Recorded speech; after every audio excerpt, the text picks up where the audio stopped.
大家好，我係馮奕聰律師。大家好，我係 Michael。其實喺香港咧，業主同埋租客之間嘅問題一直都好普遍嘅。對於業主嚟講，最常見咧就係點樣追租，而俗稱封租令嘅財務扣押令咧，亦都係相對高效快捷嘅途徑。馮律師，請問可唔可以請教下呢方面嘅知識咧？好啊，Michael。咁或者我哋簡單先介紹下封租令先啦。顧名思義，業主係可以憑封租令由法庭執達主任扣留租客喺出租物業內嘅動產，例如貨物、家私或者電器等等，並且將呢啲物品咧公開拍賣以清償所欠嘅租金嘅。咁樣向法庭申請封租令咧，亦都有啲先決嘅條件嘅。首先咧，申請嘅時候咧必須存在有效嘅租約啦。另外咧，根據業主與租客條例，於提出申請嘅時候咧，超過12個月嘅過期欠租咧，法庭係不得發出呢個封租令嘅。明白，馮律師，咁封租令咧係點樣申請嘅？係 Michael， 業主咧係需要以一個誓章支持啦，係向香港嘅法院咧單方面提出申請封租令，而呢個過程入邊咧係無需要通知租客嘅。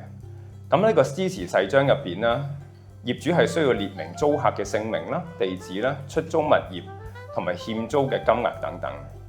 如果法庭同意申請嘅話咧，將會發出手令嘅。咁又請教啦，咁封租令係點樣執行㗎？喺執行當日咧，執達主任係會喺早上7時至晚上9時期間咧，喺護衛員或者業主律師代表嘅陪同底下咧，進入欠租嘅物業。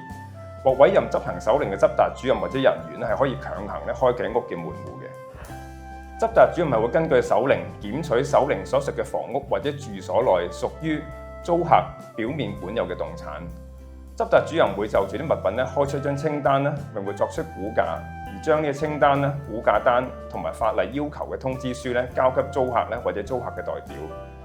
如果租客收到通知書5日內咧仍然未能償還欠租嘅話咧，被扣押嘅物品將會被公開拍賣，而拍賣所得嘅款項咧將會支付封租令同埋執行費用、償還租金等等。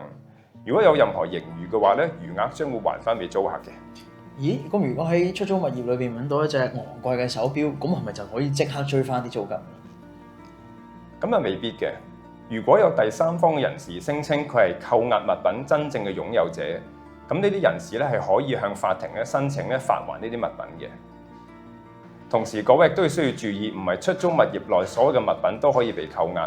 例如喺檢取嘅時候，某人手上實際使用嘅物件啦，債務人所需穿着嘅衣物。而如果屋企入邊有其他足以抵償租金或者扣押費用嘅物品咧，則不得扣押咧非使用嘅工具或者器具，即係一啲謀生嘅工具等等。概括而言啦，對於出售價值較高昂貨物嘅商鋪咧，封租令係一個非常有效收取欠租嘅對象。